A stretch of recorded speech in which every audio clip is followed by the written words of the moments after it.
choose a bias for yourself when you are in the process of researching for a book yourself? So all historians have some degree of subjectivity because we're all human beings. We have our own conditioning, we have our own filters.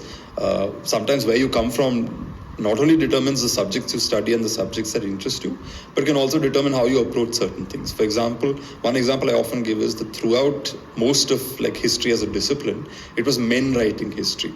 And you'll find that until a few decades ago, most of these men did not focus that much on female figures in history because they were coming out of this heteronormative male gaze where they thought, okay, men, kings, wars, that's the kind of attitude we'll follow. But then you have something like the feminist movement, you have women starting to write history, bringing sometimes to the same subjects the gaze or the female gaze. And that means that sometimes the same evidence, the same material, from a different perspective, you start seeing different things and you're able to tease those out and highlight those things. So sometimes it's depending on who you are and where you come from, there's a degree of bias or subjectivity that comes in. But you're also trained to minimize that. You're also trained to ask questions, to follow certain processes, to do certain things in the course of your research that tries to minimize the bias.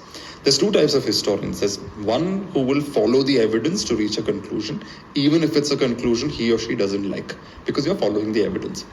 There's another type of historian who already has the conclusion ready because they've already decided this is what I want to prove, and then you arrange the evidence around that.